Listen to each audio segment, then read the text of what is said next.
नमस्कार। तो आज हम डिस्कस करेंगे कंप्यूटर नॉलेज की एनसीईआरटी बेस्ड क्लास 4 रहेगी। इससे पहले हम 3 क्लासेस डिस्कस कर चुके हैं। अगर आपने वो वीडियो नहीं देखी है तो देख सकते हैं। अगर आप चैनल पे पहली बार आए हैं तो चैनल जरूर सब्सक्राइब करके जाइएगा। चलिए भी स्टार्ट करते हैं, जिसमें हम डिस्कस करेंगे सेकेंडरी मेमोरी के बारे में। इससे पहले हम प्राइमरी मेमोरी के बारे में डिस्कस कर चुके हैं। देखिए, सेकेंडरी मेमोरी आपकी वह मेमोरी है जो कंप्यूटर की प्राथमिक मेमोरी यानी प्राइमरी मेमोरी को इंक्रीज करने के लिए इसका इस्तेमाल किया जाता है। सेकेंडरी मेमोरी के आपके एग्जाम्पल हैं magnetic tape, optical disc, pen drive, hard disk, floppy disk. ये सभी जो आपके एग्जाम्पल हैं सेकेंडरी मेमोरी के हैं। देखिए, सेकेंडरी मेमोरी का यूज़ हम प्राइमरी मेमोरी की जो मेमोरी है, प्राथमिक मेमोरी, उसकी क्षमता को इंक्रीज करने के लिए इसका उपयोग करते हैं। देखिए, सेकेंडरी मेमोरी में सबसे पहले हम डिस्कस करेंगे मैग्नेटिक टेप के बारे में। देखिए, मैग्नेटिक टेप का प्रयोग आपका पहली जनरेशन से ही डाटा को स्टोर करने के लिए किया जा रहा है। और जो आपकी मैग्नेटिक टेप है ये आपकी सीक्वेंशियल एक्सेस है, यानी ये आपकी क्रमानुसार मेमोरी है आपकी। देखिए, जो आपकी टेप की 1 इंच की लंबाई में 800 से लेकर आप 6250 तक बाइट यानी इतनी मेमोरी आप इंक्लूड कर सकते हैं मैग्नेटिक टेप में।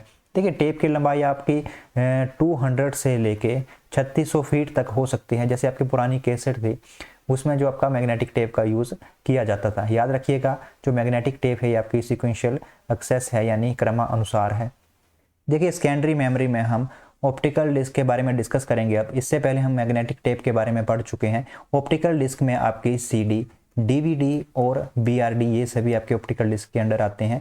सबसे पहले हम डिस्कस करेंगे सीडी के बारे में, जिसकी फुल फॉर्म है आपकी कॉम्पैक्ट डिस्क। देखिए, डिस्क में डेटा को संग्रहित करके रखने के लिए डिस्क को हम 2 भागों में बांटते हैं, जिसमें एक भाग है आपका ट्रैक और दूसरा भाग है आपका सेक्टर। ये आपकी डिस्क है, तो इसमें आपका एक सेक्टर होगा और ये ऐसे छोटे छोटे आपके सेक्टर होंगे और बाकी आपका ट्रैक होगा। देखिए, डिस्क को डेटा को ट्रैक और सेक्टर में डिवाइड करने को क्या कहा जाता है? फॉर्मेटिंग। देखिए, सीडी में डेटा लिखने के लिए हम लेज़र का इस्तेमाल करते हैं। तो लेज़र की फुल फॉर्म याद रख लीजिएगा, light amplification for stimulated emission of radiation. एक बार यहाँ से लेज़र की फुल फॉर्म आई हुई थी, light amplification for stimulated emission of radiation. एक बात और याद रख लीजिएगा, देखिए सीडी में डेटा हमेशा आपका बाहर से अंदर की तरफ लिखा जाता है। देखिए, सीडी में आपके दोनों तरफ एल्यूमिनियम की परत चढ़ाई जाती है। देखिए, जब हम सीडी में डेटा को लिखने के लिए लेज़र का इस्तेमाल करते हैं तो आपकी सीडी में छोटे छोटे इस प्रकार के गड्ढे बन जाते हैं। इन गड्ढों को पिट्स कहा जाता है और जो आपका समतल रह जाती है सीडी, इसे लैंड कहा जाता है। देखिए, सीडी में ट्रैक की जितनी अधिक लंबाई होगी आप उतना ही ज़्यादा डाटा स्टोर कर सकते हैं। यहाँ की अगर कैपेसिटी की बात की जाए तो जो आपकी नॉर्मल सीडी की कैपेसिटी होती है ये आपकी 650 से लेके 750 MB तक होती है। देखिए, सीडी के अंदर जब आप डेटा को भरते हैं तो डेटा को भरने की स्पीड आपकी 1200 KB पर सेकंड की रफ्तार से आप सीडी में डेटा भर सकते हैं। यहाँ पे हम डिस्कस करेंगे। देखिए, सीडी आपकी 3 प्रकार की होती हैं, सीडी रोम, फिर CDR और CDRW। इसके बारे में हम डिटेल में डिस्कस करेंगे। तो सबसे पहले हम डिस्कस करेंगे आपके CD रोम के बारे में। देखिए, सीडी रोम की फुल फॉर्म है आपकी compact disc read only memory. देखिए, जो आपकी सीडी रोम है इसके अंदर के डाटा को आप डिलीट नहीं कर सकते, इसलिए इसे वोम कहा जाता है, जिसकी फुल फॉर्म है राइट वन रीड मैनी। एक बार आपने लिख दिया, सिर्फ एक बार लिख सकते हो, उसके बाद आप डिलीट नहीं कर सकते, लेकिन जो रीड है वो आप बहुत बार कर सकते हैं। देखिए, आपने देखा होगा कि कुछ जो मोबाइल एप्लीकेशन है आपके फ़ोन में वो आप डिलीट नहीं कर पाते। जैसे आपके जो कैमरा है, फिर जहाँ से आप कॉल करते हैं वो आपके मोबाइल में फिक्स रहती हैं। अगर आप अपने फ़ोन को फॉर्मेट भी कर दोगे तो वो एप्लीकेशन आपके मोबाइल में रहेंगी। और जो आपकी फिक्स एप्लीकेशन होती हैं इन्हें क्या कहा जाता है? फर्मवेयर कहा जाता है। यहाँ से क्वेश्चन बनता है कि जो फर्मवेयर है वो कहाँ पे पाया जाता है? तो ये पाया जाता है आपका सीडी रोम में। देखिए, सेकेंडरी स्टोरेज में ऑप्टिकल डिस्क में हमने सीडी के बारे में डिस्कस कर लिया है। इसमें आपको सिर्फ इतनी ही जानकारी याद रखनी है। इसके बाद हम डिस्कस करेंगे डीवीडी के बारे में, जिसकी फुल फॉर्म है आपकी डिजिटल वर्सेटाइल डिस्क। यहाँ पे कई बार आपको डिजिटल वीडियो डिस्क भी इसकी फुल फॉर्म मिल जाएगी। दोनों फुल फॉर्म याद रख लीजिएगा। इसकी इन्वेंशन हुई थी आपकी 1995 में, 1995 में। कुछ कंपनी ने मिलकर इसका निर्माण किया था, जैसे सोनी कंपनी होगी आपकी, पैनासोनिक और सैमसंग, इन सभी कंपनियों ने मिलकर डीवीडी का निर्माण किया था। और जो आपकी स्टोरेज कैपेसिटी है यानी क्षमता है डीवीडी की, ये आपकी होती है 6.5 GB तक। इसके बाद हम डिस्कस करेंगे बीआरडी, जिसकी फुल फॉर्म है ब्लू रे डिस्क। देखिए, जो आपकी हाई क्वालिटीज़ मूवीज़ हैं आपके फ़ोन में देखते हैं, उसके लिए हम ब्लू रे डिस्क का उपयोग करते हैं। जो हाई डेफिनेशन की गेम्स हैं उनको अपने मोबाइल फ़ोन में या अपने लैपटॉप में स्टोर करने के लिए हम ब्लू रे डिस्क का उपयोग करते हैं। देखिए जो स्टोरेज क्षमता है ब्लू रे डिस्क की, अगर आपके पास वन साइडेड वाली BRD डिस्क है तो इसकी क्षमता होगी 25 GB तक। अगर डबल साइडेड BRD डिस्क है आपके पास तो इसकी क्षमता हो सकती है आपकी 50 GB तक। देखिए सेकेंडरी मेमोरी में हमने ऑप्टिकल डिस्क, मैग्नेटिक टेप के बारे में डिस्कस कर लिया। जो थर्ड टाइप है आपकी सेकेंडरी मेमोरी का, ये है आपके पेन ड्राइव, मेमोरी कार्ड और फ्लैश ड्राइव के बारे में डिस्कस करेंगे, जिनको आप अपने मोबाइल या लैपटॉप के साथ USB की सहायता से जोड़ सकते हैं, जिसकी फुल फॉर्म है आपके पास यूनिवर्सल सीरियल बस। देखिए यहाँ पे आपके अगर USB के इन्वेंटर पूछे जाएं इंडियन, तो वो बनेंगे आपके अजय भट्ट। ये क्वेश्चन आया हुआ था, USB के इंडियन इन्वेंटर अजय भट्ट। अगर वर्ल्ड के पूछे जाएं तो वो हैं आपके टिम बर्नर ली। और जो आपके HTML यानी हाइपर टेक्स्ट मार्कअप लैंग्वेज के आविष्कारक हैं वो भी टिम बर्नर ली हैं। देखिए जो आपके पेन ड्राइव, मेमोरी कार्ड और फ्लैश ड्राइव हैं, इन्हें ऑक्सिलरी मेमोरी के नाम से भी जाना जाता है। देखिए जो आपकी सेकेंडरी मेमोरी है उसे ही ऑक्सिलरी मेमोरी कहा जाता है। देखिए इसके बाद हम कुछ डिवाइसेस के बारे में डिस्कस करेंगे, इसकी स्टोरेज मीडियम के बारे में डिस्कस करेंगे और इनकी कैपेसिटी के बारे में, जिसमें आपका सबसे पहले है फ्लॉपी डिस्क।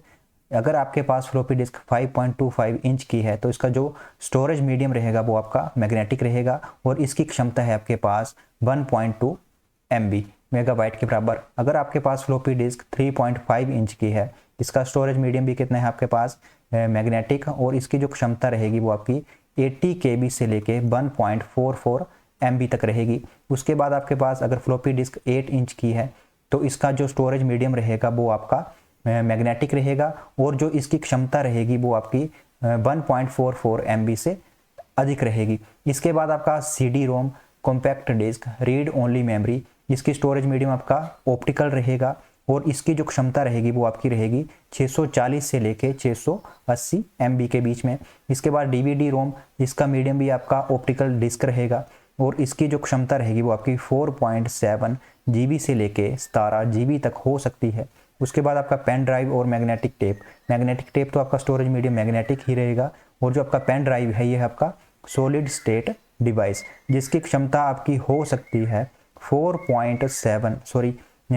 GB से लेके 256 GB तक। अभी तो इससे भी ज़्यादा स्टोरेज वाले आपके पेन ड्राइव बन चुके हैं। और जो मैग्नेटिक टेप है इसकी जो क्षमता रहेगी वो आपकी 60 MB से लेके आपके 8 GB तक रह सकती है। देखिए यहाँ से एक और क्वेश्चन बनता है कि सबसे कॉमन प्रकार की स्टोरेज डिवाइस कौन सी है, तो वो है आपके पास मैग्नेटिक, यानी मैग्नेटिक जो स्टोरेज डिवाइस है ये आपकी सबसे कॉमन स्टोरेज डिवाइस है। इस क्वेश्चन को याद रख लीजिएगा। देखिए यहाँ तक हमने प्राइमरी और सेकेंडरी मेमोरी के बारे में डिस्कस कर लिया है, जो भी आपका NCERT बेस है। इसके बाद हम डिस्कस करेंगे हार्डवेयर एंड सॉफ्टवेयर के बारे में। वीडियो में बने रहेगा, आप कुछ ना कुछ जरूर नया सीख के जाएंगे। देखिए आपसे यहाँ से प्रश्न बनता है कि कंप्यूटर किन दो मुख्य घटकों से मिलकर बना है, तो ये बना है आपका हार्डवेयर एंड सॉफ्टवेयर से मिलकर। देखिए हार्डवेयर क्या चीज़ है, जिन्हें हम टच कर सकते हैं उसे हम क्या कहेंगे, हार्डवेयर कहेंगे।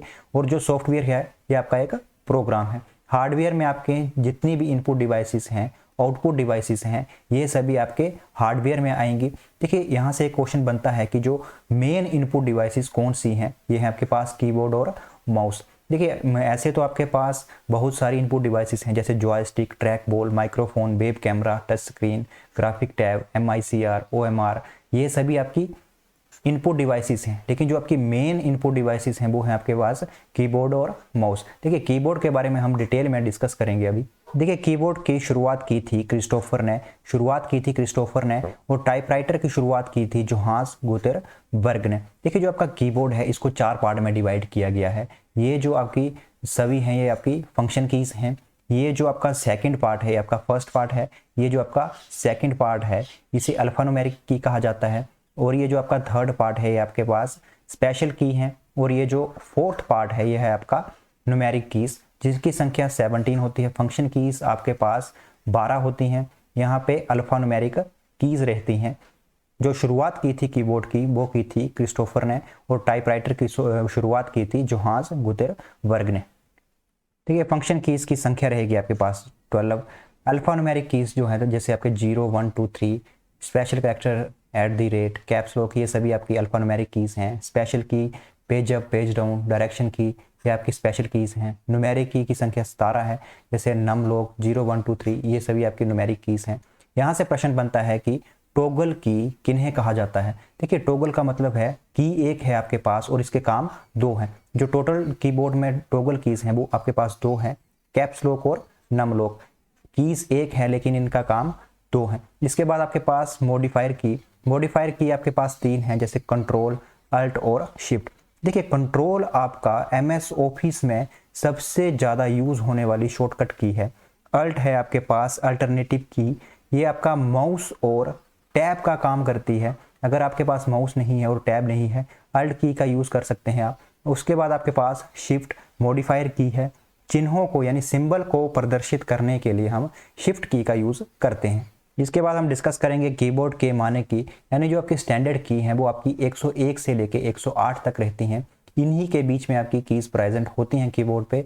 और जो आपके कम से कम कीबोर्ड में की हो सकते हैं वो हो सकते हैं 86। फंक्शन की आपकी कितनी है? 12। इसके बाद हम डिस्कस करेंगे फंक्शन की के कार्य के बारे में। देखिए जो आपकी फंक्शन की है इनकी संख्या 12 है। जो आपकी फंक्शन की F1 है, इसका काम हेल्प का है। फंक्शन F2 रीनेम करने के लिए, F3 सर्च करने के लिए, F4 की का आप अल्ट प्लस F4 की का यूज़ करेंगे तो आपको प्रोग्राम को क्लोज कर सकते हैं। F5 रिफ्रेश, इंपॉर्टेंट पॉइंट है ये कि किस की का यूज़ करके हम रिफ्रेश कर सकते हैं, किस फंक्शन की का यूज़ करके हम रिफ्रेश कर सकते हैं। F5 F6 का एड्रेस बार के लिए, F7 का स्पेलिंग चेक के लिए, ये भी आपका क्वेश्चन बना हुआ था। स्पेलिंग चेक करने के लिए कौन सी फंक्शन की का यूज़ किया जाता है? F7 का। F8 इससे हम रीबूट कर सकते हैं। F9 इससे हम ब्राइटनेस को इंक्रीज कर सकते हैं। F10 से ब्राइटनेस को हम डिक्रीज कर सकते हैं। और जो आपके पास F11 है इससे हम फुल स्क्रीन कर सकते हैं। और F12 जो है इससे हम सेव एज कर सकते हैं किसी भी फाइल। देखिए यहाँ पे हम कुछ इंपॉर्टेंट पॉइंट डिस्कस करेंगे। जो आपकी फंक्शन की F9 है, MS वर्ड में किसी भी डॉक्यूमेंट को रिफ्रेश करने के लिए हम फंक्शन की F9 का यूज़ करते हैं। जो फंक्शन की आपके पास F10 है, मेनू बार को एक्टिवेट करने के लिए इस की का यूज़ किया जाता है। देखिए अगर आपने लैपटॉप में स्क्रीनशॉट लेना हो तो आपके पास शॉर्टकट की कौन सी है? विंडो प्लस आप प्रिंट स्क्रीन को प्रेस करेंगे तो आप स्क्रीनशॉट ले सकते हैं लैपटॉप में। देखिए यहाँ पे हम कुछ शॉर्टकट की के बारे में डिस्कस करेंगे जिसमें हम कंट्रोल की का इस्तेमाल करते हैं। कंट्रोल प्लस ए का यूज़ करेंगे हम सेलेक्ट ऑल टेक्स्ट को करने के लिए, कंट्रोल प्लस बी किसी टेक्स्ट को बोल्ड करने के लिए, कंट्रोल सी कॉपी करने के लिए, control D dialog box open करने के लिए। जैसे मान लीजिए आप MS वर्ड में काम कर रहे हैं और आप कंट्रोल प्लस डी का इस्तेमाल करते हैं तो एक आपके पास डायलॉग बॉक्स ओपन होगा जिसमें आप फ़ॉन्ट साइज को सिलेक्ट कर सकते हैं, फ़ॉन्ट का कलर सिलेक्ट कर सकते हैं। इसका जो कंट्रोल डी है इसका यूज़ हम डायलॉग बॉक्स को ओपन करने के लिए करते हैं। कंट्रोल ई सेंटर अलाइनमेंट के लिए, अगर आपको इस शब्द को सेंटर में लेके जाना है तो आप कंट्रोल प्लस ई का इस्तेमाल करेंगे। कंट्रोल प्लस F का यूज़ हम फाइंड करने के लिए, कंट्रोल प्लस G का इस्तेमाल गो टू करने के लिए। देखिए अक्षर के या किसी शब्द पर जाने के लिए हम कंट्रोल प्लस G का इस्तेमाल करते हैं। देखिए कंट्रोल प्लस H शॉर्टकट की का यूज़ करते हैं हम किसी शब्द को रिप्लेस करने के लिए। कंट्रोल प्लस I का यूज़ इटालिक के लिए। कंट्रोल प्लस J का यूज़ हम जस्टिफाई करने के लिए करते हैं। जस्टिफाई से मीनिंग है अक्षर के नीचे अक्षर लिखने के लिए हम कंट्रोल प्लस J शॉर्टकट की का यूज़ करते हैं। कंट्रोल प्लस के हाइपरलिंक के लिए आपका इंपॉर्टेंट पॉइंट है किसी भी URL का लिंक जोड़ने के लिए हम कंट्रोल प्लस के का इस्तेमाल करते हैं। कंट्रोल प्लस L, देखिए जो भी आपके पास अक्षर हैं यानी वर्ड हैं उनको लेफ्ट अलाइनमेंट में लेने के लिए हम कंट्रोल प्लस L शॉर्टकट की का यूज़ करते हैं। Control plus M new slide खोलने के लिए, control plus N new document के लिए, कंट्रोल प्लस O कुछ चीज़ ओपन करने के लिए। कंट्रोल प्लस P का यूज़ किया जाता है प्रिंट करने के लिए। कंट्रोल प्लस R का राइट अलाइनमेंट के लिए। कंट्रोल प्लस S का सेव करने के लिए। कंट्रोल प्लस U का अंडरलाइन करने के लिए, किसी भी टेक्स्ट को अंडरलाइन करने के लिए कंट्रोल प्लस U शॉर्टकट की का यूज़ किया जाता है आपका। कंट्रोल प्लस B पेस्ट करने के लिए। कंट्रोल प्लस W प्रोग्राम को क्लोज करने के लिए हम यूज़ करते हैं। Control plus X cut, control plus Y redo करने के लिए और कंट्रोल प्लस Z की का हम यूज़ करते हैं अनडू करने के लिए। तो यह है अंत इस वीडियो का। अगर वीडियो अच्छी लगी हो तो चैनल जरूर सब्सक्राइब करके जाइएगा और अपने फ्रेंड्स के साथ शेयर भी करिएगा। जुड़े रहिएगा योर गोल्ड स्टडी चैनल से। Do work hard, God bless you all.